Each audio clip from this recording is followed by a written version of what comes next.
여러분 안녕하세요. 예, 무역회계 실무 11주차 강의를 시작하겠습니다.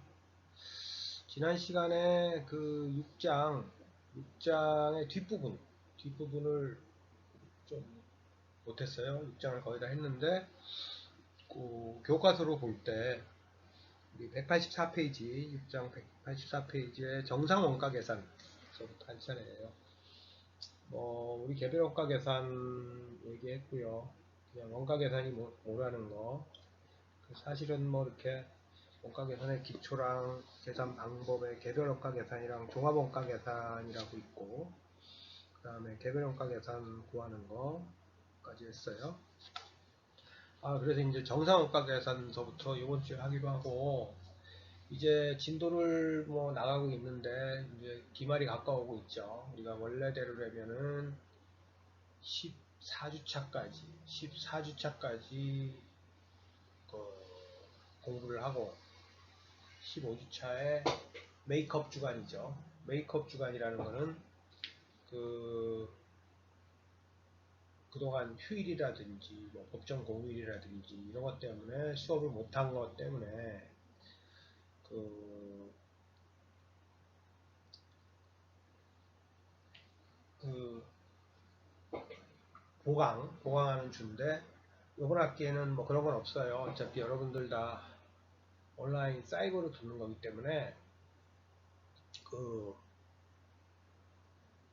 휴일이 그런 게 의미가 없죠. 또 제가 기간을 가급적 충분히 줬는데, 지금부터는 기간을 충분히 줄 수가 없어요. 기말이 가까웠기 때문에 퀴즈라든지 이런 것도 빨리빨리 한 2주 내에 빨리빨리 풀어야 되고, 이제 좀 더 지나면은 바로바로 1주 내에 풀어야 되는 상황이 돼가지고, 이제부터 한 학기를 정리할 시간이 됐다라는 거를 여러분 아시고, 그러면은 또 여러분들이 꼭 생각해야 될 게, 우리가 시험, 중간고사, 기말고사 얘기가 있는데, 사실은 중간고사를 이제 상황이 좋아지면 가급적 교실에서 보려고 했었는데, 여건이 허락치 않는 것 같아요. 아직까지.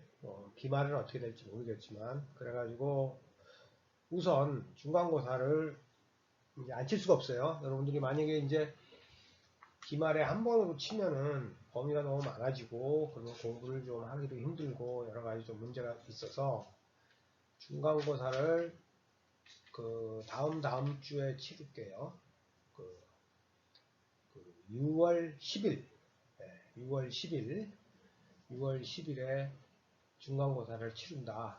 그래서 중간고사는 제가 이제 문제를 여기 이 캠퍼스를 통해서 문제를 내주면은 여러분들이 문제를 거기서 푸는 형식으로 해야 될 것 같고요.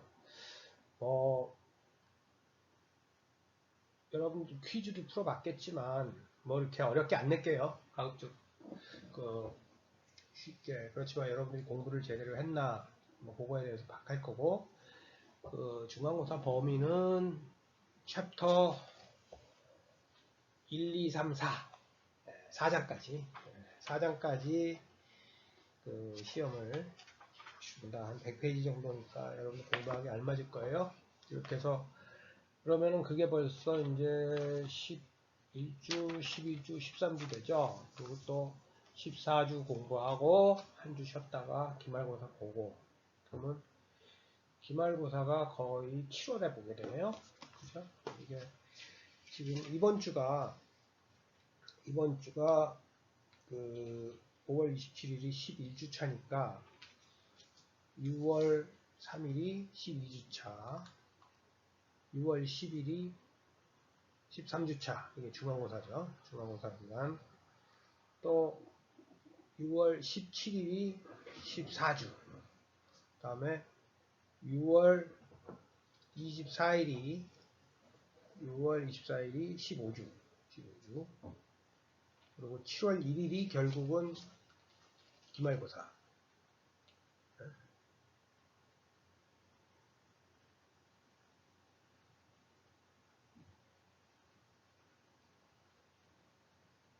7월 1일이 이제 기말고사이기 때문에 제 생각에 그래도 지금 이제 뭐 사실은 고3 학생서부터 시작해서 그 학생들이 초중고등학생들이 조금씩 그 학교 수업을 하고 있죠. 조심스럽긴 하지만 하고 있어서 뭐 7월 1일 정도 기말고사 정도에는 우리가 저걸 할 수 있지 않을까, 학교에서 시험을 칠 수 있지 않을까 이런 생각을 하고요. 뭐 하여튼 지금 이번 학기는 그렇게 정리가 된다 이렇게 이해를 해주시고 뭐 수업을 하겠습니다. 다시 한번 이제 정리를 하면 지금 이제 11주차, 이번 주가 11주차고 12주차 수업을 한 번 더 6월 3일 날 하고요. 진도를 나가고 13주차 6월 10일이죠. 13주차 6월 10일에 중간고사를 보는데 중간고사는 챕터 1서부터 챕터 4까지 그러니까 1장서부터 4장까지 시험을 치른다. 그래서 뭐 그 사이에 굉장히 여건이 좋아지면은 뭐 학교에서 칠 수도 있겠지만 여건이 뭐 허락지 않으면은 온라인으로 친다. 그러면 이제 그게 13주차고 14주차 6월 17일 날 수업하고 24주차는 이제 보강이 필요하면 하는 수업이니까 그때 상황을 봐서 우리가 지금 보강을 꼭 해야 되는 건 없어요. 왜냐하면은 그동안 뭐 온라인 수업을 주별로 계속 해왔기 때문에 없으니까 하고 마지막 16주차가 7월 1일 날 16주차 를 하게 됩니다. 이제 그런 식으로 이번 학기를 마무리하게 되고 16주차 수업은 가급적 16주차 시험은 학교에서 오프라인 강의실에서 보도록 하겠다. 지금 학생들이 뭐 고3 학생들부터 시작해서 뭐 이렇게 학생들이 또 초등학생들까지도 수업을 하고 있으니까 그동안 별 문제가 없었고 그렇게 되면 7월 초는 6월 말 7월 초 정도에는 좀 오프라인 수업을 한두 번이라도 좀 했으면 좋겠다. 중순 이후에는 좀 이렇게 생각을 하고 있습니다. 예, 그거 감안하시고 그러니까 여러분들이 지금 그 핵심은 뭐냐 하면 6월 10일 날 중간고사를 치른다. 중간고사 범위는 1장에서 4장까지다. 네, 1장에서 4장 페이지 수로 115페이지까지 치른다는 거를 알고 계시고 시험 문제는 가급적 이 캠퍼스에서 치게 되면 OX 문제라든지 그 선택형 사지선다형 오지선다가 됐던 사지선다형 문제가 나올 거고요. 또 뭐 단답식도 뭐 만약에 내게 되면 낼 수 있겠죠. 근데 그렇게 어렵게 안 낼 거니까 지금부터 이제 2주가 남은 거죠. 여러분들이 이 수업을 정해진 시간에 27일 날 오전에 수업을 듣고 있다고 치면 2주간이 남은 거니까 그 2주 동안은 좀 중간고사 공부 열심히 하고 그러고 나서 또 한 그 3주 후에는 기말고사를 치르고 이렇게 된다. 네. 예, 그러니까 6월 10일과 7월 1일이 6월 10일 날 중간고사를 치르고 7월 1일 날 기말고사를 치른다. 뭐 이렇게 생각해 주시고요. 범위는 4장이니까 중간고사까지 범위가 4장까지고 기말고사 범위는 뭐 지금 6장 오늘 끝나고 7장 나가고 뭐 8장이나 9장 되겠네요. 네, 그렇게 생각해 주시면 되겠습니다. 예, 오늘 수업 그 정상원가 계산 할게요. 이제 정상원가 계산 또는 평준화 원가 계산이라고 얘기를 하는데 교과서로는 186페이지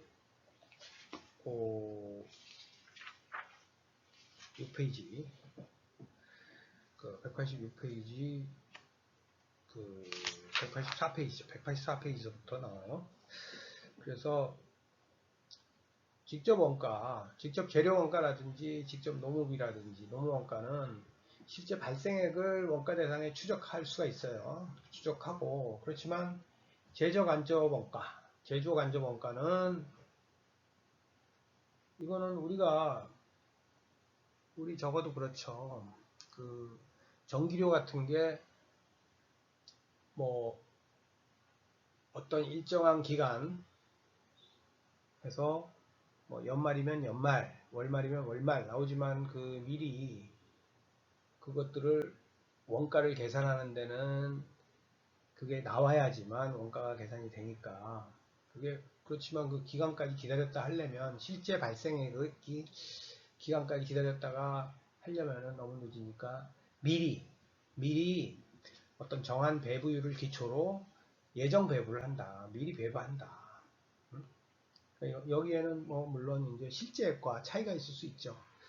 그래서 그럴 때 쓰는 계산을 normal costing, 정상 원가 계산, normal costing 또는 평준화 원가 계산이라고 하고, 뭐 대부분의 기업에서 이제 이 방법을 써요. 정상 원가 계산 방법을 쓰고, 뭐 이 방법은 우리가 크게 뭐 개별 원가 계산 방법이 있고 종합 원가 계산이 있다고 크게 두 가지로 나뉜다고 했는데, 뭐 둘 다 해서 가능합니다. 그러면 이렇게 정상원가 계산을 쓰는 장점이 뭐냐? 뭐 실제 간접원가, 전기료 같은 게 회계기간이 종료된 후에 집계되는 경우가 많다는 거죠.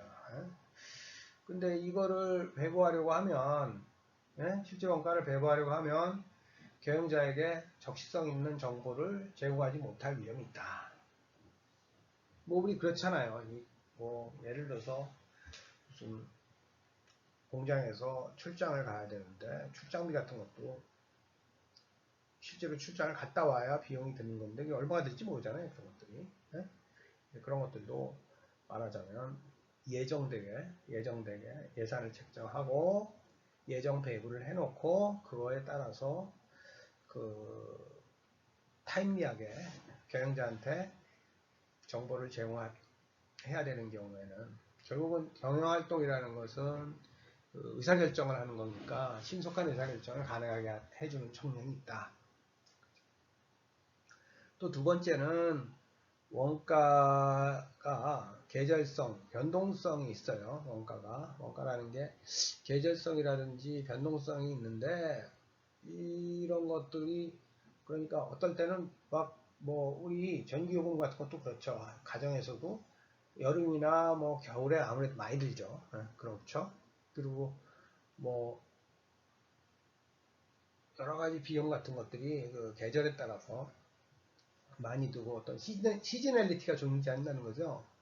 그렇게 시즈널리티가 존재하는데 월별, 계절별 변동성을 가질 수 있는데 이러한 변동성을 정상화한다. 그러니까 정상화한다는 평준화한다. 평균으로 만든다는 거죠. 이걸 우리 이제 normalize 그래서 정상원가 계산이 된 거고 normalize한 연평균 추정 원가를 기초로 경영사 결정을 내리는 것이 보다 적절한 경우가 있다.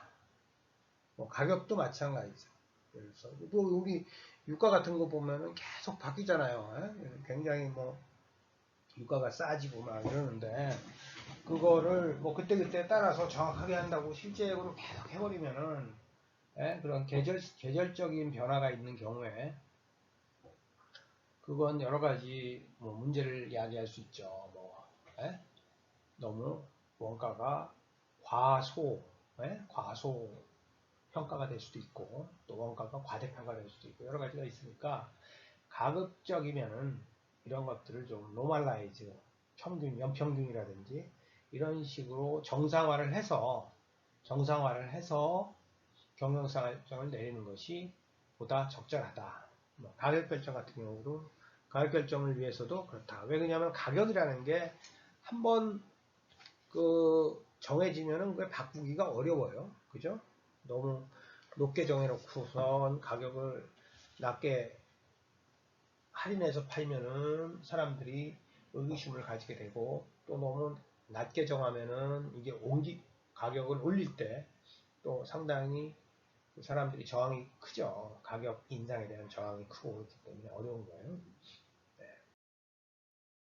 그래서 그런 경우에는 우리가 기간이 실제 안 지났지만 기간이 시작되기 전이나 기간 초기에 추산한 배부율, 예정 배부율을 쓴다.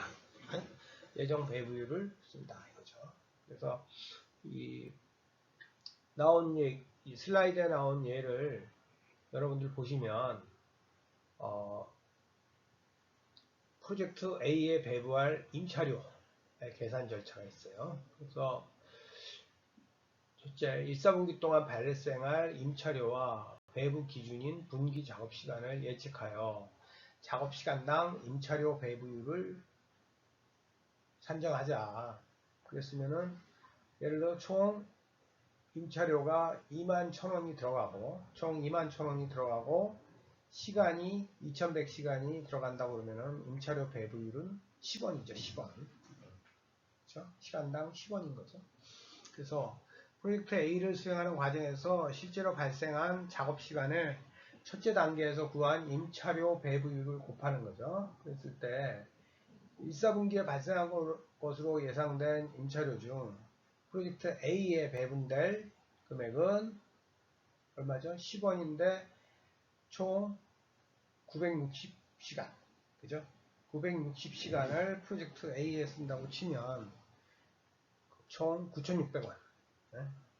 9,600원이 프로젝트 A에 배분된다는 거죠. 그러니까 프로젝트가 A도 있고 뭐 B도 있고 뭐 C도 있을 수 있고 아니면 A, B만 있을 수 있는데 그걸 이제 배분해 보면 A가 그만큼 작업 시간이 들어가니까 그 공간을 그만큼 쓴다고 생각하니까 9,600원은 A에서 부담을 한다.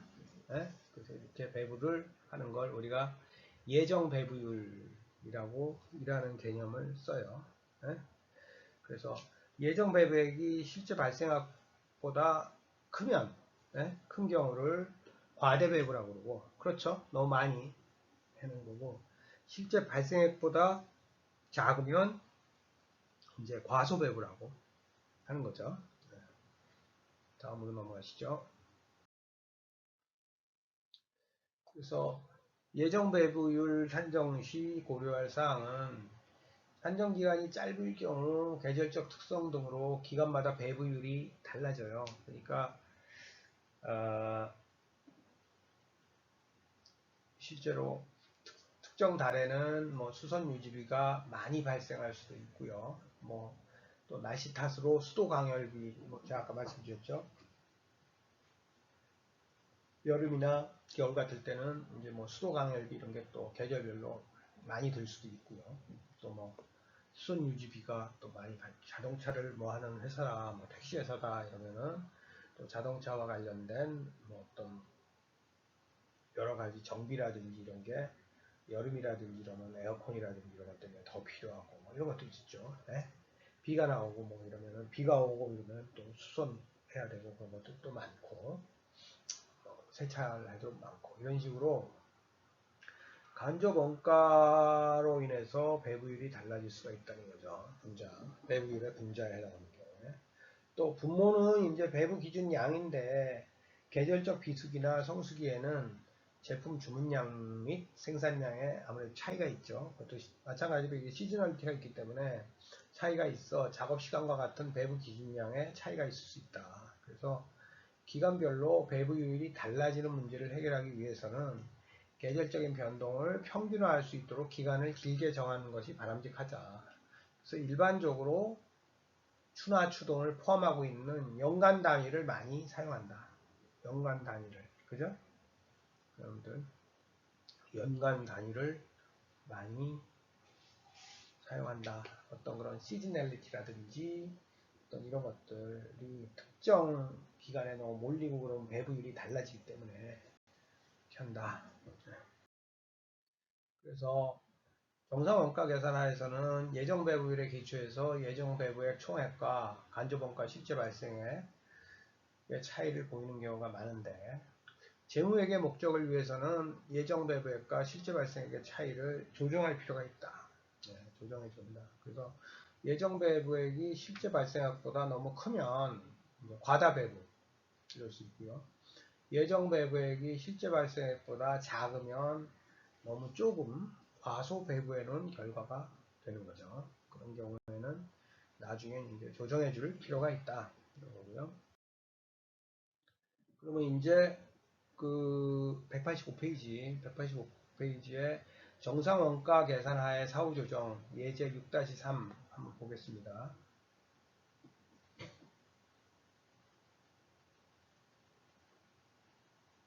한번 이렇게 쭉 보시고요. 저랑 같이 이제 하기로 하겠습니다. 보세요. 정상원가 계산을 사용하는 S사의 2001년 말 수정전 시산표상, 수정전 시산표라고 그러면은 모든 그 계정 항목들을 쫙 모아놓은 것들을 이제 시산표라고 그래요. 이제 우리가 뭐 재무상태표도 있고 손익계산서도 있고 뭐 있다고 그랬잖아요. 그런 것들에 들어가는 항목들을 쫙 모아놓은 거. 우리가 예를 들면 뭐 여비 얼마, 뭐 수도광열비 얼마, 뭐 가가상각비 얼마서부터 시작을 해서 가지고 있는 뭐 유동자산은 어떻고 뭐는 어떻고 이런 항목들을 쫙 모아놓은 게 시산표죠. 시산표. 수정전. 왜 수정전이 들어가냐? 이거 뭐 다음 학기에 이제 배우겠지만, 근데 실제로 거기서 미리 그렇게 비용을 쓰면은 거기다 쫙 모아놨는데 당해 기간에 쓴 거는 일정액만큼은 또 조정해 줄 필요가 있죠. 예를 들어서 보험을 들었는데 보험을 뭐 120만 원짜리 보험을 6월에 들었다. 그럼 120만 원은 나왔잖아요. 그죠? 지출이 됐지만 6월에 들었으면 6월 1일부터 연말까지 12분의 7이죠. 700만 원만 쓴 거고 나머지는 미리 낸 거죠. 내년치를 미리 낸 거죠. 이제 그런 것들을 또 이제 고려를 하면 이제 수정 후 시산표 이렇게 되는데 어쨌든 이 정도 그냥 알아두시고요. 그래서 수정 전 시산표 상의 제공품이라든지 제품이라든지 매출원가의 금액 및 제조원가 요소별 금액이 다음과 같다.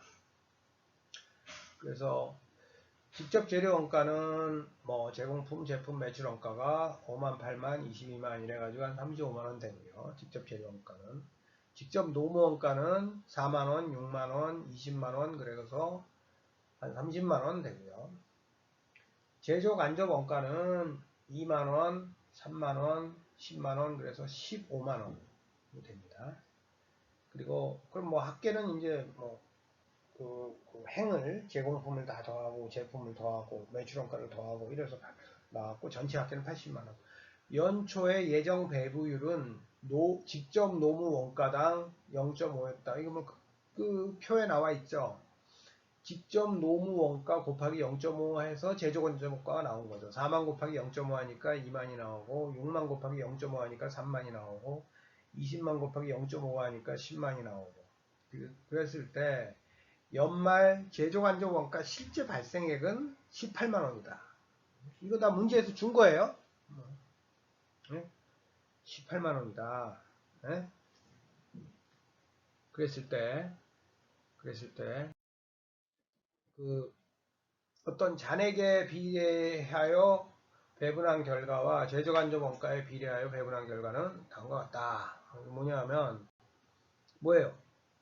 실제는 18만원인데 예정으로 15만원 배부했으니까 3만원이 과소 배부됐죠. 그러면은 3만원을 추가적으로 더 해줘야 되는데, 그죠? 추가적으로 더 해줘야 되는데, 그거를 뭐 잔액에 따라서 하면은 뭐 얼마죠? 11만원, 17만원, 52만원에 따라 그 비율에 따라서 이게 전체를 나눠주면 그죠? 그러면 11만원을 뭐 8만원으로 나누면 아마 10, 뭐 3. 뭐 이렇게 75 뭐 이런 식으로 나오겠죠. 네? 한번 해보세요, 여러분들. 쉬워요. 이게 뭐 직접 여러분들이 그거 한번 그 휴대폰에 계산서 있을 거 아니에요? 그래서 저도 지금 해보고 있으니까 계산기를 뚫려서 그 잔액 비례법이다. 그러면은 11만 원이 있잖아요. 그죠? 잔액이 제공품에 대한 잔액이 11만 원이면 그러니까 전체 3만 원이 더 나왔는데 이거를 제공품, 제품, 매출원가에 나눠줘야 될 거 아니에요.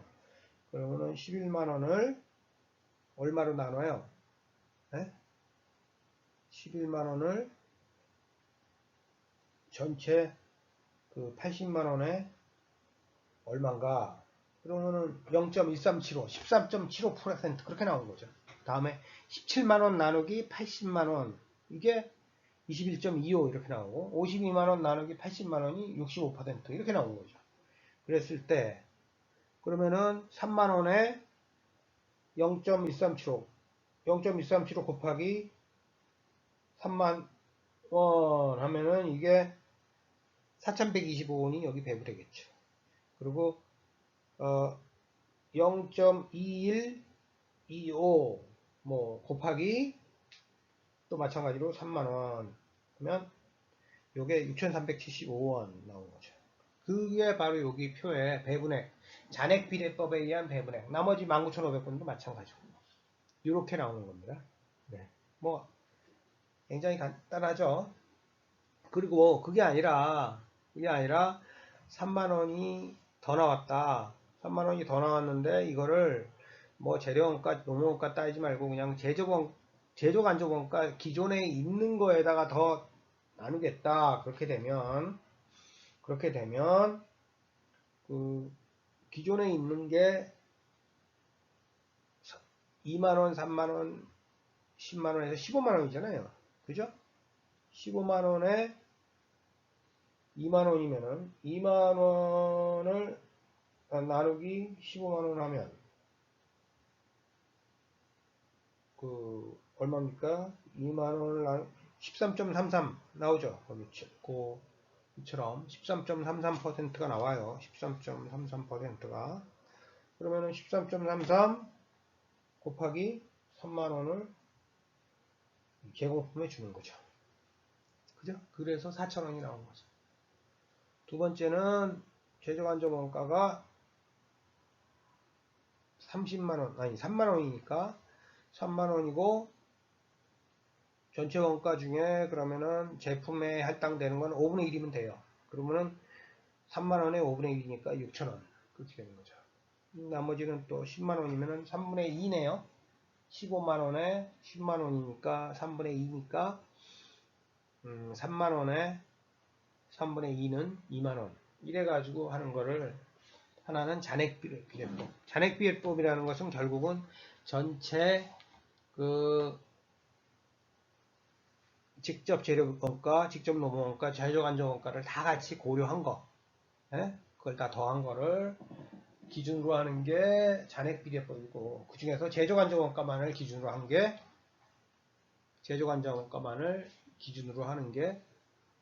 그 제조간접원가 비례법이다 이렇게 보시면 됩니다. 예, 넘어갈게요. 근데 이제 책으로 따지면은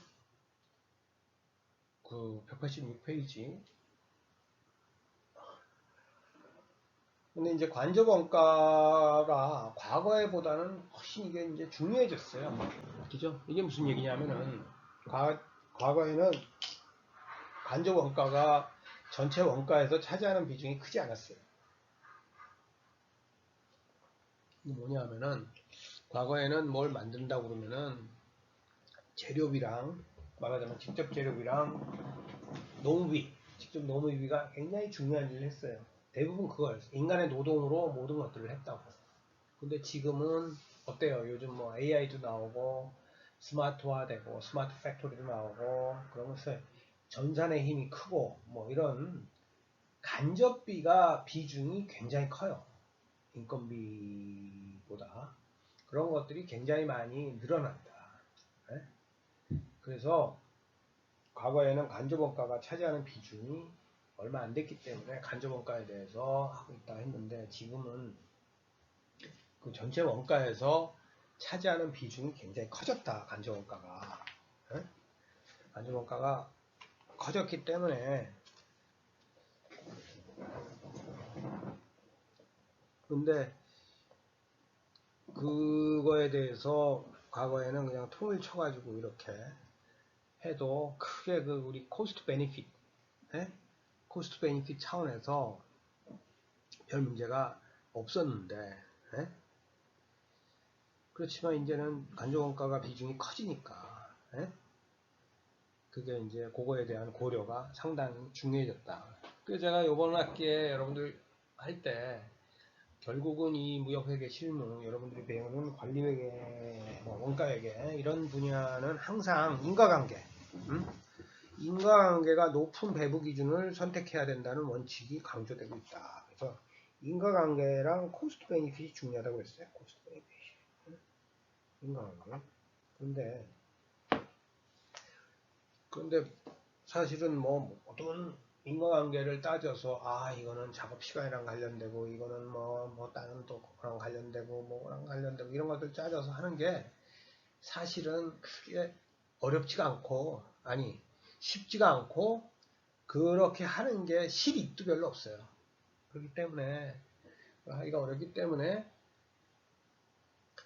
요거를 정확하게 할 필요가 있지만 한편으로 간접원가의 비중이 커져서 정확하게 할 필요 있지만 너무 또 정확하게 하려고 하다 보면은 우리 그 자체가 또 문제가 되는 그런 측면도 있어서 요거를 간접원가 배부 항목을 할 때 우리가 가급적이면은 단순한 게 이해하는데 좋은 거니까요. 단순하게 적용을 하는 게 좋고, 그죠? 단순하게 적용하는 게 좋고, 간접원가를 가급적이면 그래서 크게 분류해서 하는 게 좋다. 물론 과거보다는 좀 더 세부적으로 그 현재 추세에 맞게끔, 특성에 맞게끔 우리가 가져야 되겠지만, 그거를 너무 세분화한다든지 그러다 보면은 또 이제 그 세분화하는 만큼 추가적으로 그렇게 세분화하는 데 들어가는 비용만큼 혜택이 별로 없기 때문에 오히려 좋지 않을 수 있다. 그래서 그것들을 잘 절충하는 거 그게 상당히 중요한 거죠.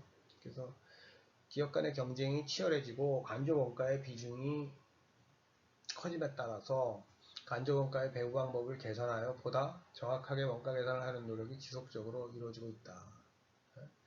그래서 간접원가를 구성하는 원가를 발생 원인에 따라서 그룹으로 좀 나누고 각 그룹별로 서로 다른 배부 기준을 이용하는 추세니까 그거에 맞춰서 우리가 해야 된다. 이렇게 되겠죠.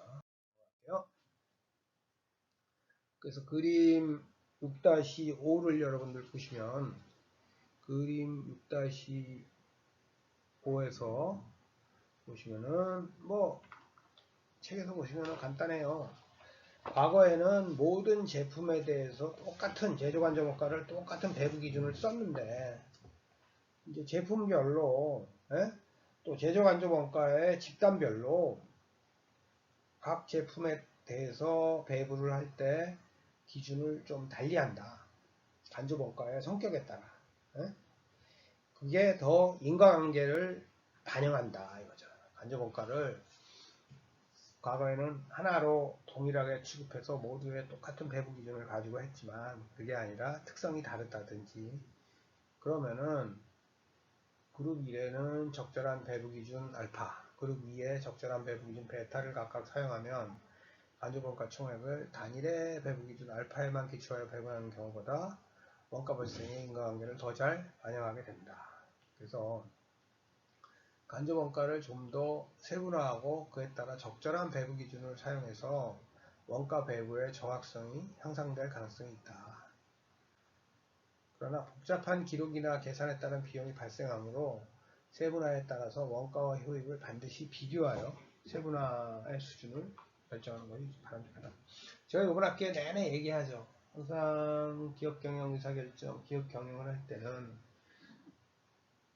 추가적인 노력을 하는데 들어가는 그거로부터 얻을 수 있는 혜택, 코스트 대비 베니핏, 아니면 뭐 인풋 대비 아웃풋 증분이 더 그 차원에서 더 좋아야, 더 커야만 우리가 그런 작업을 하는 거죠. 여기서도 세부적으로 하면 할수록 정확하게 얻지만 그렇게 얻는 게 과연 좋은 거냐 이거죠. 뭐 이런 예를 여러분들 생각하면 될 거예요. 아, 내가 이제 돈을 좀 합리적으로 쓰고 용돈도 아끼고 이래야겠다 이러면 하는데, 여러분들 이걸 원래 매일 내가 쓰는 돈을 적자, 엑셀 차트에 적자 이렇게 했는데, 여러분 돈 쓰는 게 생각보다 굉장히 많아요. 그냥 크게 쓰는 것도 있지만 실제적으로 뭐 여러분들 뭐 통신요금 같은 것도 이렇게 더 세부화시켜서 쓸 수도 있고, 또 경우에 따라서는 교통요금 같은 경우도 그런 거 일일이 다 계산하면 더 정확한, 예? 정확한 계산이 되긴 하지만 그게 큰 실익이 있냐 이런 거죠. 예? 그리고 또 하나는 어쨌든 어떤 걸 계산할 때 그런 간접과 항목이라고 하면은 그 항목과 인과관계가 딱 맞아떨어지는, 인과관계가 있는 그 항목들을 찾아서 하는 게 중요하다. 뭐 이렇게 볼 수 있죠. 그래서 아까 6-5가 이런 겁니다. 제 위의 그림은 제조간접 원가를 배부할 때 A서부터 G까지 있다 그러면은 똑같은 모든 걸 똑같이 하는 건데, B에서는 원가 집단을 나눠요. 제조간접 원가 집단을 크게 그룹화를 해서 A에 대해서는 배부 기준을 알파 배부 기준을 쓰고, B에 대해서는 베타라는 배부 기준을 쓰는 거. 이렇게 하는 거를, 간접 원가를 좀 더 세분화하고 복수의 배부 기준을 쓰는 거다 이렇게 보면 돼요. 뭐 어려운 얘기는 아니고 다 예를 가지고 다 공부를 할 수는 있는데, 좀 그거 외에 지금 이제 7장으로 우리가 넘어가야 되는데, 제가 교과서를 보면서 이 공장 전체 단일 배부율과 부문별 배부율을 하는 그 예제 하나만 더 하고 7장으로 넘어갈게요. 그래서 이제 그 부문별로 배부율법을 쓰는 예제를 여러분들이 혼자 공부하더라도 이거를 알고 가야 되기 때문에 189페이지죠. 189페이지. 이거 봐. 그러면 이제 예제 6-4인데 6-4 보면은 제가 읽어볼게요. S사는 개별원가 계산 제도를 이용하고 있다. 이 회사의 제조 부문은 선반 부문과 조립 부문으로 구성되어 있고, 주문 작업 번호는 각각 넘버 101, 넘버 101번, 102번 이렇게 나눠져 있다. S사에서 지금까지 사용하고 있는 제조 간접 원가 배부 방법은 공장 전체 단일 배부율법으로서 배부 기준은 직접 노무 시간으로 지금 단일 배부율법으로 쓰고 있었다는 거죠. 그죠? 원가 계산의 정확성을 향상시키기 위해서 부문별 배부율법을 사용할 경우 선반 부문은 부문별로 쓸 경우에 선반 부문은 기계 작업 시간을 배부 기준으로 하고, 조립 부문은 직접 노무 시간을 배부 기준으로 할 예정이다. 이렇게 했을 때 다음 문제에 답하라. 그러면서 이제 보기를 줬죠. 그러니까 작업 100일은 선반 부문은 직접 노무 시간이 20, 기계 작업 시간 30, 조립 부문에서는 직접 노무 시간이 150, 기계 작업 시간이 10. 그러니까 아무래도 뭐 조립 부문에서는 사람이 많이 하고 선반 부문에서는 기계가 많이 하고 뭐 이런 거죠. 뭐 그렇게 생각하면 되는 거고, 뭐 배기 작업에서는 30, 20, 100, 10 이렇게 돼 있고요. 그래서 제조간접 원가를 보면은 선반 부문은 120만원, 조립 부문에는 150만원. 그러니까 선반 조립 다 합치면 270이네요. 120 더하기 그냥 단순하게 150 더하면 270. 그럼 공장 전체 단일 배부율법을 이용해요. 넘버 1과 넘버 101과 넘버 102의 제조간접 원가 배부액을 계산을 했으니까, 아까 단일 배부율법으로서 배부 기준은 직접 노무 시간이었죠. 직접 노무 시간은 총 선반 부문에서는 20, 30, 두 개 합쳐서 50, 조립 부문에서는 150, 100, 250, 그래서 300시간. 그죠? 그러면은 전체 우리가 제조간접 원가가 270만 원을 300시간으로 나누면 시간당 9,000원이에요. 그죠? 9,000원이죠. 9,000원인데 넘버원의 제조간접 원가는 얼마예요? 9,000원인데 넘버원에 들어가는 직접 노무 시간은 20시간이랑 150시간 단일 배분법이니까 9,000원 곱하기 170 그러니까 153만원. 넘버 102에서는 30시간 더하기 100시간 그래서 9,000원 하니까는 117만원 이렇게 되는 거죠. 그러니까 중요한 거는 선반 부분이랑 조립 부분이 좀 차이가 있지만 단일 배분법을 해서는 직접 노무 시간으로 다 이렇게 계산하니까 결국은 직접 노무 시간이 전체 드는 게 뭐 300시간이고 270만원이니까 시간당 9,000원에서 넘버원의 제조간접 원가는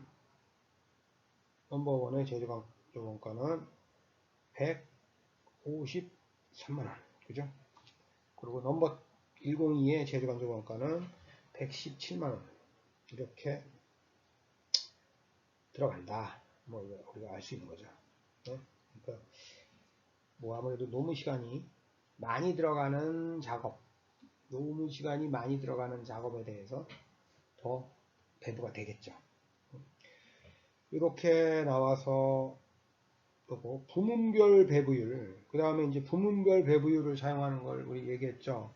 부문별 배부율법을 사용하는 경우에는 선반 부문인 경우에는 기계작업 시간이에요. 선반 부문이면은 기계작업 시간이라고 그러는데 전체 기계작업 시간이 선반 부문의 제조가 간접 원가는 120만원을 어떻게 나눠야 되냐면은 선반 부문의 기계작업 시간은 50시간이죠. 30시간, 20시간에 넘버 101, 넘버 102로 나뉘어져 있으니까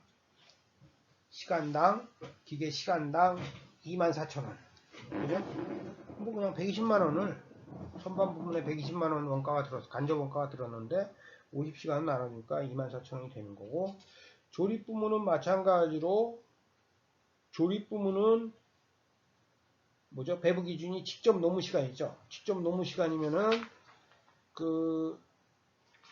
총 150만원에 대해서 250시간이니까 얼마죠? 노무 시간당 6,000원이죠. 그러면 선반 부분은 기준이 되는 게 24,000원이고 기계 시간당. 다음에 조립 부문에서는 뭐 6,000원이니까 선반 부문에서의 넘버원은 얼마예요? 네? 선반 부문 넘버원은 기계 작업 시간이 30시간이죠. 그럼 24,000원 곱하기 30시간이면은 72만원. 그죠? 72만원이 되는 거죠. 아까 24,000원이 나왔으니까. 다음에 조립 부문은 6,000원씩 아까 150시간이잖아요. 조립 부문에서는 노무 시간이 기준이니까 150 곱하기 6,000 하니까 9만원. 아니 90만원. 두 개 합치면 162만원이 되는 거죠. 알겠죠? 162만원이 돼요. 다음에 넘버 102에서는 두 번째 작업에서는 기계 작업 시간이 20시간이잖아요. 그러면 선반 부문은 24,000원 곱하기 20시간이니까 48만원. 그죠? 조립 부문에서는 6,000원 곱하기 100시간이니까 60만원. 그래서 두 개 합치니까 108만원. 이렇게 되는 거죠. 그래서 단일 배부율에 의한 경우 넘버 101에 배부되는 제조간접 원가는 153만원이나 그죠? 아까 우리 구했죠? 153만원으로. 그런데 복수의 부문 배부율에 의한 경우에는 162만원으로 9만원이 더 나오는 거죠. 아무래도 기계 작업 시간이 102에 비해서 높기 때문에 뭐 그런 것들이 나오는 거죠. 그러니까 보다 더 그 단일 배분 기준, 직접 노무 시간을 썼을 때보다 그 부문에 따라서 특성에 따라서 기계 작업 시간을 쓰느냐, 노무 시간을 쓰느냐에 따라서 보다 더 정확한 걸 얻을 수 있다. 이걸 알 수 있는 거죠. 그죠? 어떤 경우건 총액은 270만원, 120만원, 150만원 똑같지만 그거를 우리가 알 수 있다. 알 수 있고요. 그 에필로그가 나오는데 에필로그가 여러분들 맨 앞에 나온 사례랑 그 관련이 되기 때문에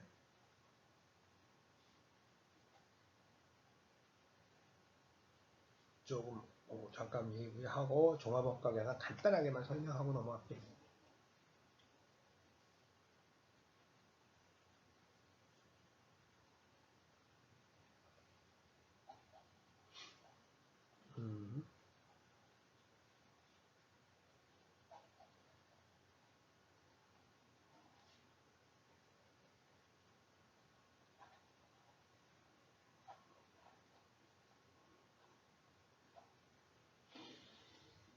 예, 그러니까 아메리카노랑 카푸치노를 하면은 아메리카노랑 카푸치노를 파는데 카푸치노 가격이 아메리카노 가격보다 비싸니까 카푸치노를 팔면은 이길 것처럼 보이지만 실제로 원가로는 카푸치노를 만드는 데 있어서 뭐 우유값이라든지 우유를 거품 내는데 소요되는 노동력이란 기계 시간 등을 고려하면 오히려 아메리카노의 수익성이 더 높다. 그래서 고가 제품의 매출이 늘어나면 전체 매출은 증가하지만 고가 제품의 단위당 수익성이 저가 제품보다 낮다면 전체 수익성은 오히려 악화된다. 여러분들 뭐 저런 거 생각할 수 있을 거예요. 음식점에서 굉장히 다양한 종류를 팔면은 많은 사람들을 고객으로 뭐 받아들일 수 있어서 좋을 것 같지만 그렇게 여러 가지 제품을 생산을 하려면 여러 가지 종류의 음식을 생산하려면 그만큼 원가가 많이 들죠. 코스트가 많이 드니까 그거는 잘 따져보고 해야 되는 거죠.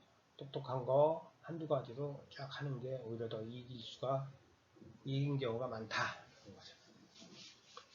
예, 다음에 이제 종합원가 계산인데 종합원가 계산도 크게 다르진 않아요. 우리 이제 프로세스 코스팅이라고 그래서 공정별 원가 계산 특정 뭐 기간 동안 그 쫙 들어간 원가, 투입된 원가에 따라서 뭘 하는 거고, 거기에다 이제 완성품 환산량 이런 거 하는데, 간단하게만 해봅시다.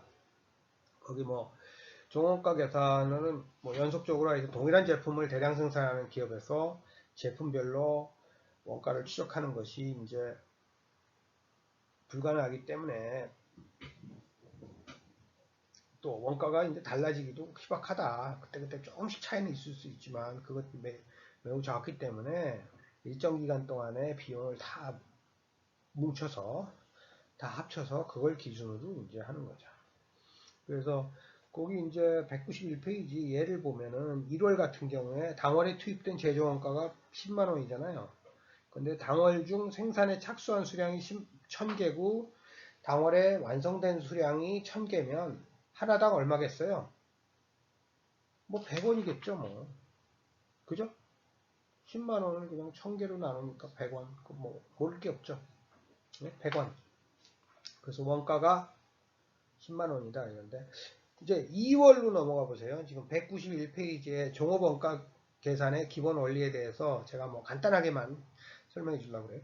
당월에 투입한 제조원가가 11만 400원인데 11만 400원인데 당월 중 생산에 착수한 수량은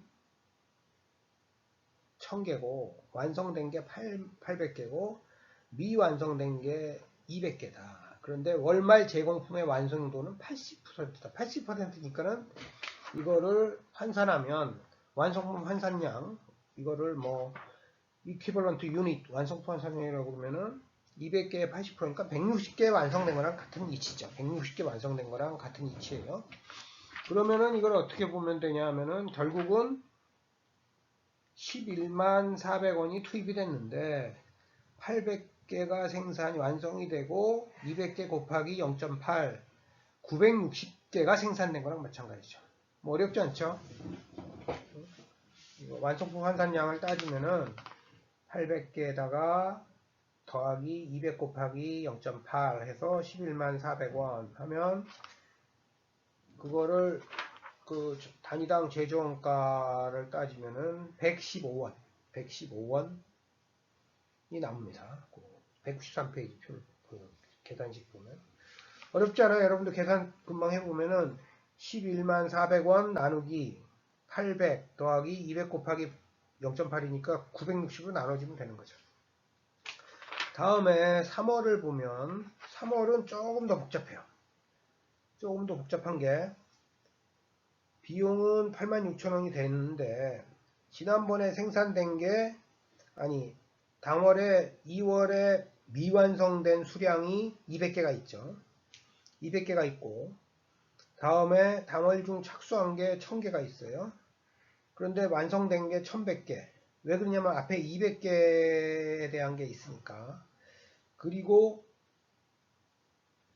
미완성된 게 100개 있고 월말 제공품의 완성도 이퀴밸런트 그 유닛은 60%예요. 이렇게 돼 있을 때 이거 얼마냐? 요 얘기인데 뭐 요것도 그대로 논리에 따라서 하면은 하여튼 당월에 3월에 총 몇 개를 생산하는데 원가가 들어갔나 이것만 보면 되잖아요. 근데 여기서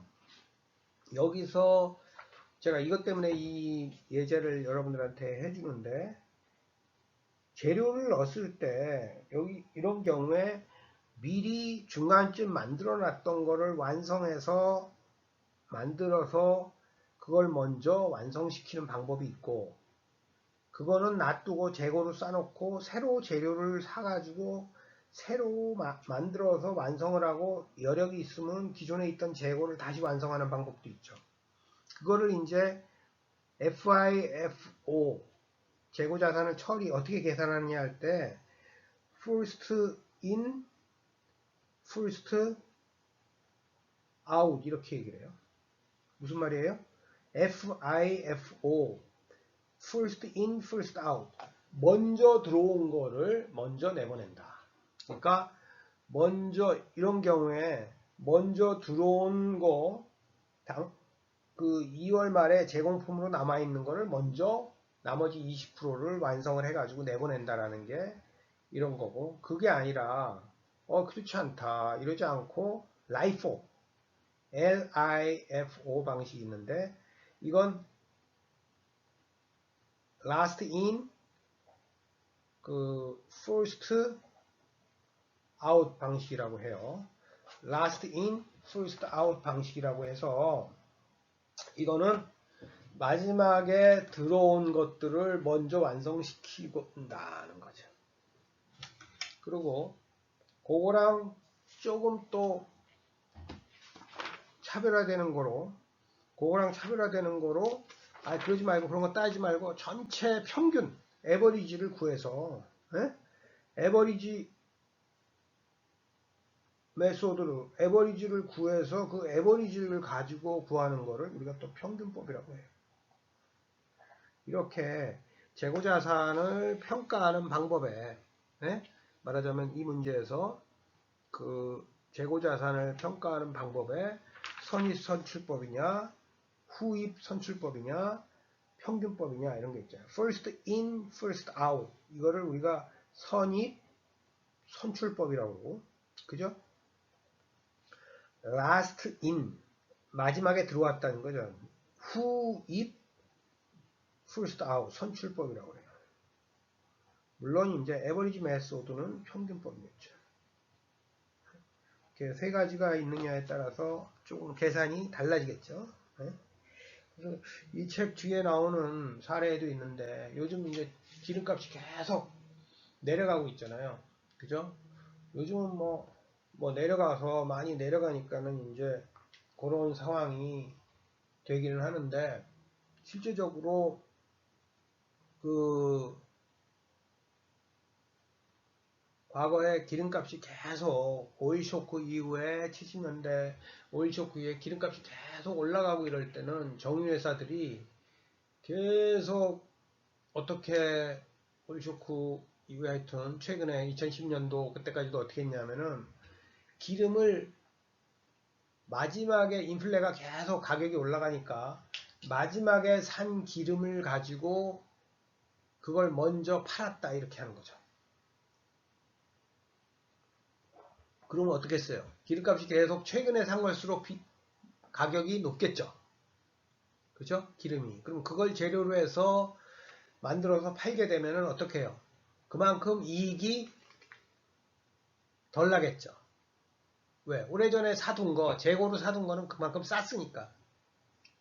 그래가지고 정유사들 그걸 할 때 국제회계 기준 IFRS에서 할 때 너희들 그렇게 하면은 실제 그 경영 실적을 영업 실적을 제대로 하지 못하는 거다. 그러지 말고 뭐 선입 선출법으로 하든지 그죠? 그 후입 선출법으로 하던 거를 선입 선출법으로 하든지 총평균법으로 바꿔라. 이래서 정유업계에서 뭐 어닝 서프라이즈가 나온다. 이렇게 얘기를 하는 게 그 마지막 198페이지 그 케이스입니다. 케이스.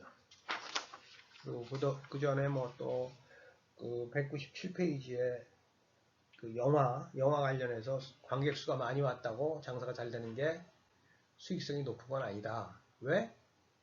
뭐 영화를 제작하는데 비용을 더 많이 썼으면은 오히려 관객 수가 많았어도 적자가 될 수 있다. 그런 사례인데 그러면 읽어보면 재밌으니까 읽어보고요.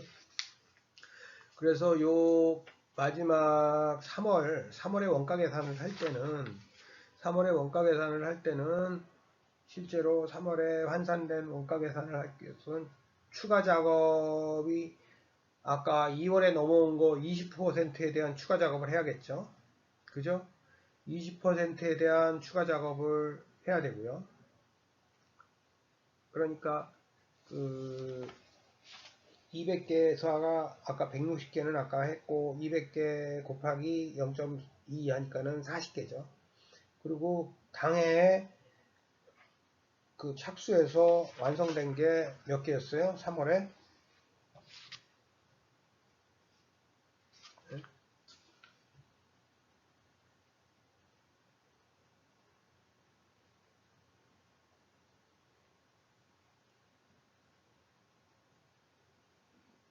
당월 착수 완성품에 대한 마찬가지로 환산율을 구해야겠죠? 그러면은 그 1100개가 완성됐지만 200개는 넘어왔잖아요. 그러니까 900개가 당월에 착수한 것 중에 완성된 거죠. 그리고 당월에 그런데 착수한 거는 총 1000개니까 나머지 100개 중에서 60% 0.6에 대해서는 0.6만큼은 월말 제공품에 대한 환산량이죠. 그렇게 구해가지고 결국은 200개에 0.2, 900개, 100개에 0.6 이렇게 하면은 결국은 900개, 40개, 60개 했을 때 1000개가 나와요. 그럼 1000개를 나와서 이거를 가지고 86,000원 총 원가 3월에 당월에 투입된 제조 원가 이거 문제에서 준 겁니다. 86,000원을 가지고 나누면은 단위당 제조 원가가 86원이다 이렇게 나오는 거예요. 네? 86원이다. 그러면 완성된 제품의 제조 원가는 뭐죠? 184,000원에다가 결국은 40개 곱하기 86, 900개 곱하기 86, 뭐 이렇게 해서 99,240원이다 라고 나오는 거죠. 월말 제공품은 86원에 대해서 60개다. 그러니까 5,160원 이렇게 구해지는 거죠. 별로 여러분들 어렵지 않습니다. 예. 여기다가 이제 2월 된 제조원가를 넣은 거. 뭐 평균법으로 했을 때는 모든 원가가 단기에 투입되고 모든 완성품은 단기에 착수돼서 완성된 것이라고 가정하는 거예요. 네? 그렇게 하면은 월 초에 제공품이 없는 것으로 간주되는 거죠. 3월에 생산한 완성품 환산량이 어떤 게요? 1100개가 완성이 됐고 나머지 제공품에 있는 게 100개 중에 제공품 환산량이 60%, 그러니까 100 곱하기 0.6 해야겠죠. 그리고 3월 초 제공품의 원가가 18,400원이고 3월에 투입한 제조 원가가 86,000원이면 두 개 합치면은 9만 10만 4,400원에다가 1,100원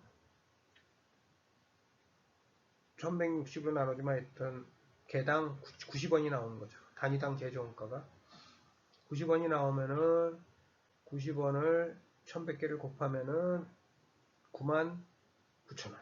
그죠? 99,000원.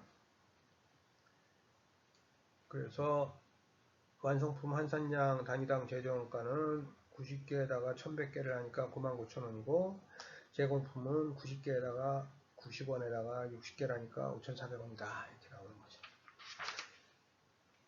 뭐 196페이지. 그래서 굉장히 자세하게 6장도 다 했습니다. 이제 7장으로 넘어갈게요. 거기서 여러분들 6장 하면서 뭐 재무회계 우리 하면서도 또 중요한 무역회계 기초에서도 또 배우게 될 어떤 그 선입선출법, 뭐 후입선출법, 평균법 뭐 이런 거에 대해서도 뭐 라이포, 파이포 책 찾아보면 다 나와요. 그리고 인터넷도 찾아보거나 유튜브에도 다 나오니까 평균법 이런 것도 아울러 공부했으니까 좀 설명이 부족하거나 잘 모르겠다고 생각하는 학생들은 추가적으로 공부를 해보고 그래서 그래도 모르겠으면 저한테 하여튼 연락을 주시면 됩니다. 7장으로 넘어갈게요. 7장은 뭐 6장의 연속이라고 생각하시면 돼요. 그래서 원가 배부, 원가 배분 뭐 우리 그 6장의 초반에 뭐 그런 거 공부했었죠. 6장에서 이 공부할 때 네? 연결하는 게 원가 배분이다. 원가와 원가 대상의 연결하는 게 원가 배분인데 직접 원가는 원가 대상에 직접 추적하고 직접 추적하기 어려운 간접 원가는 원가 배분이라는 과정을 통해서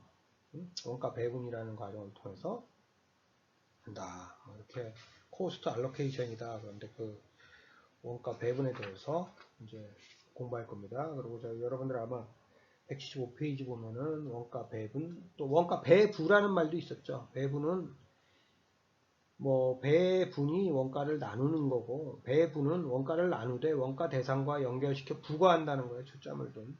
거의 그런데 뭐 크게 나눌 분자가 들어가니까 제가 그렇게 설명했죠. 그거는 이제 나눈다는 거에 초점을 두는 거고 배분은 나누어서 원가 대상과 연결시켜 부과하는 거에 초점을 받는다.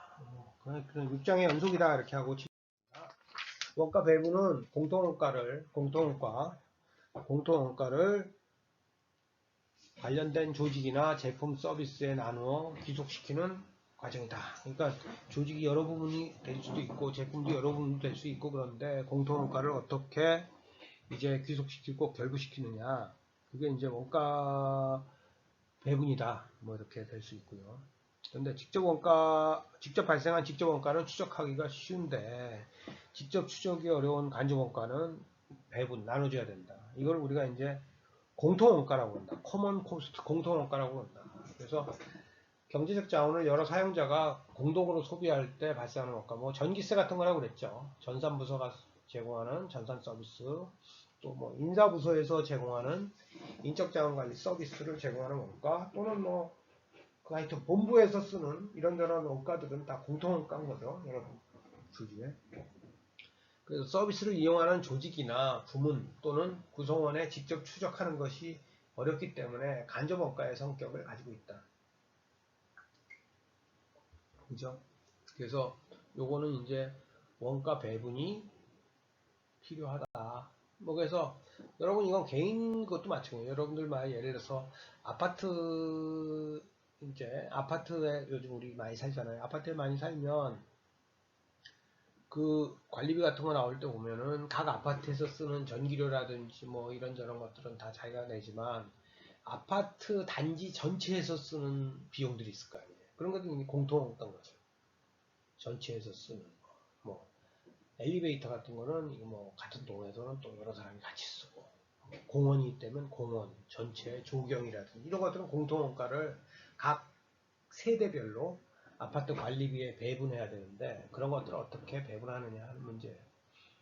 이것도 이제 기업에서는 결국은 서비스를 이용하는 조직이나 부문 또는 구성원에 직접 추적하는 것이 어렵기 때문에 간접 원가의 성격을 가지고 있다.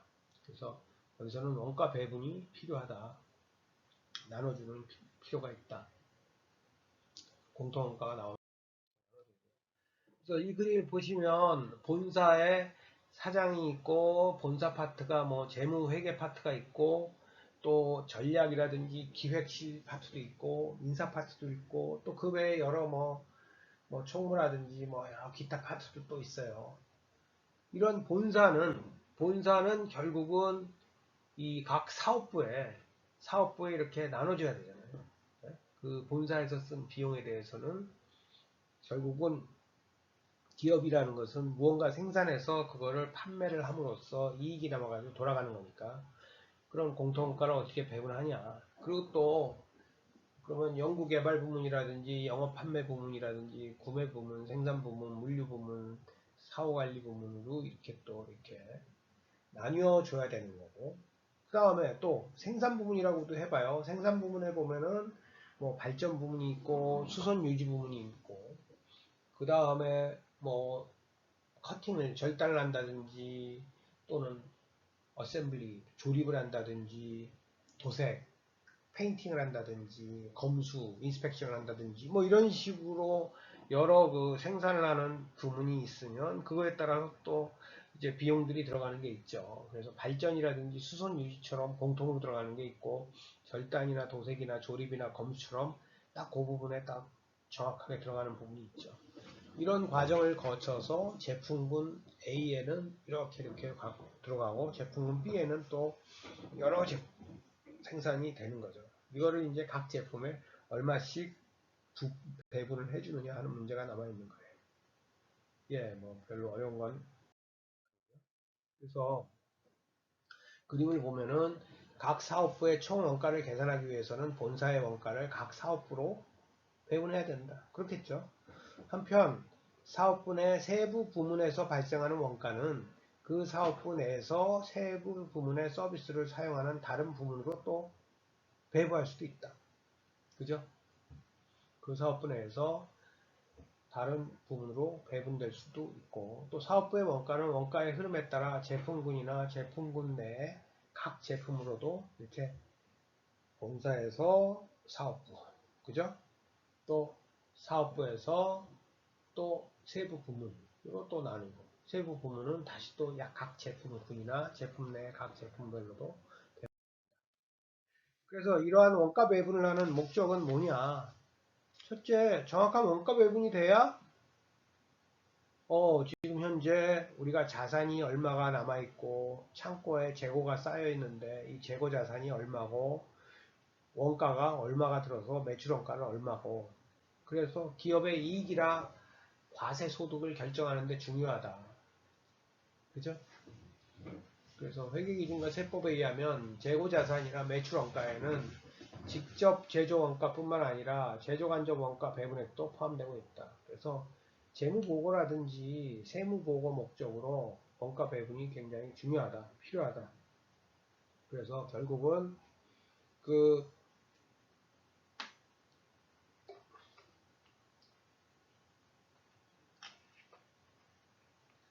기업이라는 것은 경영활동을 해가지고 얼마의 이익을 남겼고 또 이거를 주식회사라면 기업의 다수 이해관계자들한테 그걸 알려야 되잖아요. 그러기 위해서 또 이익이 났으면 그만큼 세금을 내야 되고 정확한 원가 계산을 구해서 매출 원가를 알고 재고자산을 알아야 그걸 알 수 있잖아요. 그래서 기업의 이익이나 과세소득을 결정하는 데 중요하고 뭐 그렇기 때문에 두 번째는 코스트 리임버스먼트 컨트랙트 목적으로 해서 원가가 얼마인지 나와야 그거의 일정 부분을 포함해서 물건을 사주는 경우가 많아요. 이걸 이제 정부가 방위사업 물자를 구입할 때 발생한 원가가 얼마라고 하면 그거에 기초해서 계약 금액을 결정하는 것이 일반적이다. 그래서 보통 발생한 금액에 발생한 원가의 120%, 20%를 애드시켜서 도급액으로 결정을 한다. 이런 걸 이제 원가 보상 계약, 코스트 리임버스먼트 컨트랙트 이렇게 얘기를 하거든요. 코스트 리임버스먼트 컨트랙트 이렇게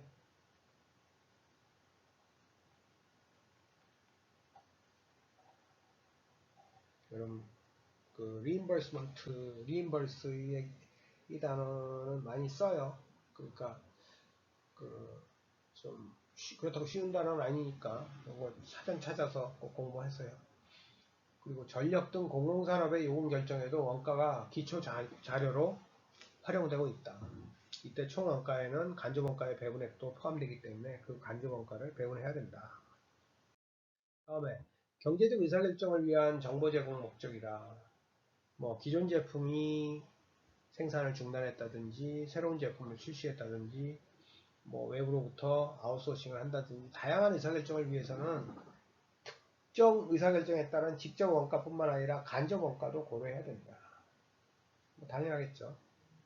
그래서 경제적 의사결정을 위해서 정보 제공 목적으로 그런 것들을 해야 될 필요가 있고, 예를 들어서 신제품 출시 여부를 검토한다면 제품의 생산으로 인해 발생하는 직접 원가뿐만 아니라 신제품을 관리하기 위해서 발생하는 간접 원가, 예를 들면 기업 본사의 지원부서, 연구개발부서라든지 마케팅부서라든지 인사부서라든지 홍보부서에서 발생하는 원가까지 포함을 해서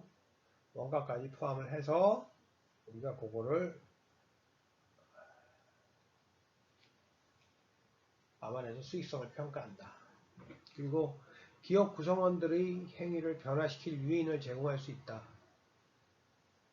요인을 제공하고 통제하기 위해서. 그래서 식사 비용, 우리가 뭐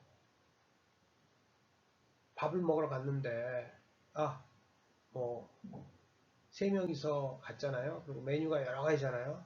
근데 우리 맘대로 시켜 먹고 n분의 1로 내자 그러면은 가급적 뭐 우리 메뉴를 자기 머릿속에서는 남이 시키는 거 보고 가급적 비싼 걸 시켜야 자기가 이익이죠. 그죠? 뭐 우리가 호프를 먹으러 간다고 그러면은 n분의 1로 계산하기로 했으면은 나머지 사람보다 한 잔이라도 자기가 더 먹으면은 자기가 그만큼 이익을 본다. 이런 생각 많이 하게 되죠. 인간이니까 당연히 해요. 에? 그런 것들을 하는데 실제로는 그런 좀 어떻게 보면은 배분이 잘 되면 그런 일이 없죠. 이런 걸 막으려면 어떻게 하면 되죠? 자기가 먹은 건 자기가 내는 거죠. 그죠? 자기가 먹은 거에 대해서 자기가 내면 자기가 더 좋은 거를 먹었으면 더 비싼 걸 먹으면 비싼 것만큼 자기가 내고 자기가 더 많은 양을 먹었으면 남들은 맥주를 2병 먹었는데 혼자서 3병 먹었다. 그럼 3병치를 내는 거죠. 이런 식으로 하면 사람들이 다 자기에 대해서 쓰는 돈을 결국 자기가 내는 거니까 이제 통제를 하게 되겠죠. 그런 또 인센티브도 또 원가를 절감한다든지 그럴 때 인센티브가 되기도 하고요. 이렇게 됩니다. 그런 4가지 결국은 재무보고 및 세무보고의 목적, 원가보상계약 목적, 경제적 의사결정의 목적, 요인의 제공 및 통제 목적. 그래서 여러분들 예를 생각해 보면은 그렇게 어려운 내용. 원가 배분을 절차하는 데는 앞에서 공부한 거예요. 먼저 원가 대상을 확정해라. 원가 대상은 원가를 배분하여 귀속시킬 대상을 확정해라. 기업 내의 어떤 조직이나 부문 또는 생산하는 제품이나 서비스 같은 거를 확정해라. 단위가 뭐냐, 우리가 원가를 부과하는 단위가 뭐냐, 배분하고자 하는 공통 원가를 집계해요. 이걸 이제 accumulation이라고 하는데 들어가는 비용이 있을 거 아니에요. 그러니까 직접 추적이 가능한 것들 말고, 재료비라든지 농부 말고 인사부서에서 일하는 직원의 급여나 사용하는 설비나 소프트웨어 등 원가 등을 집계하는 거죠. 이렇게 집계를 하고 그거를 어떻게 나눌지 원가 배분 기준 allocation base를 포함한 원가 배분 방법 allocation method를 확정합니다. 원가 배분 기준을 포함한 원가 배분 방법을 확정해요. 앞에서 다 한 거예요. 대상 확정하고 공통 원가를 집계하고 배분 기준을 포함한 원가 배분 방법을 확정해요. 그런데 여기서 할 때 우리가 항상 제가 인과관계 cause and effect를 항상 고려해야 된다. cause and effect를 항상 고려한다는 것은 간접 원가를 발생시킨 원인에 기초하여 원가를 배분할 필요가 있다. 간접 원가를 발생시킨 원인에 기초하여서 원가를 배분한다. 그리고 결국은 인과관계가 아니 땐 굴뚝에 연기가 날 수는 없잖아요. 그러니까 경제적 의사결정에서는 가장 중요하고 적절한 원가 배분 원칙이 무언가 원인이 있고 그 원인 때문에 결과가 생긴 거니까 그 인과관계를 정확하게 규명을 하고 해서 그걸 보는 거고, 인과관계를 발견하기 어려운 경우는 실제로는 많아요. 뭐 비용이 발생했는데 이게 과연 어느 부서랑 관련이 왜 시켜야 되는지 뭐 이런 문제도 많이 들고요. 또 이게 이 제품을 생산하는데 직접적으로 영향을 미치는 건지 아닌지. 그게? 다음에 benefit received 하면은 간접 원가의 혜택을 받은 정도를 측정하고 이에 기초하여 원가를 배분하는. 결국은 간접 원가를 통해서 측정하고 이에 기초해서 원가를 배분한다. 뭐죠? 뭐 간접 원가 중에 뭐 예를 들어서 우리 늦게까지 남아서 작업을 하거나 뭐 하거나 그러면 아무래도 전기세를 많이 썼겠죠. 그죠? 그러면 그만큼 뭐 전기세라든지 수도 관리 같은 걸 많이 쓰니까 그만큼 더 저거를 해야 되는 것도 있고. 네? 그래서 그런 것들이 있어요. 대기업에 여러 가지 기업 집단이 있는데 그러면 기업이 전체적으로 광고 같은 거 하잖아요. 이미지 광고를 할 때 각 계열사에 배분을 할 때 이걸 어떻게 나눌 것인가? 기업에서 촥 하고서 나눌 때 아무래도 그거로 인해서 혜택을 많이 본다. 예를 들어서 B2B보다는 기업 간 거래보다는 B2C에서 더 혜택을 본다. 그러면 뭐 B2C에 좀 더 부과를 많이 할 수도 있고, 간접 원가 혜택의 측정이 어려운 경우가 많다. 그래서 이게 하여튼 중요한 거는 이 간접 원가 공통 원가를 배분하는데 고려할 거는 인과관계 cause and effect, 또 하나는 cost benefit received 수혜 정도다. 네? 그래서 있다. 또는 그러지 않고 야야야 우리 이렇게 할 때 같이 이렇게 밥을 먹고도 야 네가 부자잖아 내지는 너 좋은 일 있어서 돈 벌었다면 네가 사 이러는 경우 많죠. 우리가 밥을 같이 먹고도 그런 거는 부담 능력에 따라서 배가 부담 능력 그런 것들을 기업에도 여러 가지 부문이라든지 부서라든지 뭐 같은 회사 부문 내에서도 잘 팔리는 제품이 있고 아닌 거고 있으면은 뭐 부담할 수 있는 능력에 따라서 요번에 뭐 흑자가 그쪽 부서가 많이 났네요. 그쪽 회사가 많이 났네요. 그럼 그쪽에서 연말 막년에 좀 그거 사시죠. 뭐 이런 식으로 하는 거. 그래서 앞에서 얘기한 인과관계라든지 수혜 정도의 기초에서 원가를 배분하기가 어려운 경우에 원가를 부담할 수 있는 능력에 따라서 배분하는 것. 그래서 사업부의 매출액이나 이익을 기준으로 배분하는 것. 그래서 사실 실무에서는 많이 쓰이나 사업부가 이익을 증가시키려는 동기를 약화시켜 전체 수익성에는 우리 돈 벌어봤자 우리가 못 가지고 전체적으로 막 이거 줘야 돼? 뭐 이런 느낌을 갖게 되잖아요. 그래서 부정적 영향을 미칠 수 있다는 단점이 존재합니다.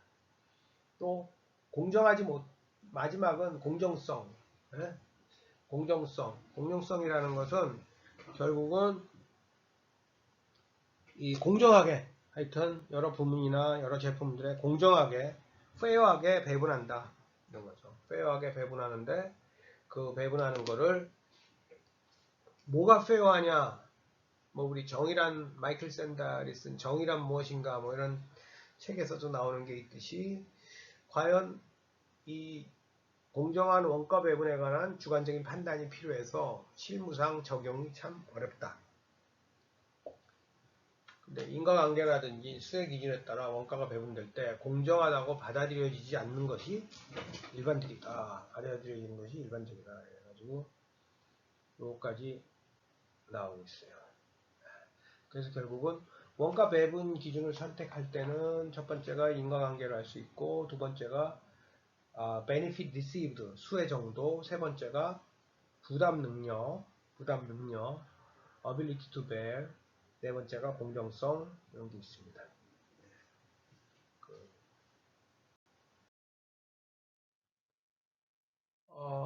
그 다음에 부문별 원가 계산 교과서로는 213페이지가 있는데 시간이 많이 흘렸네요.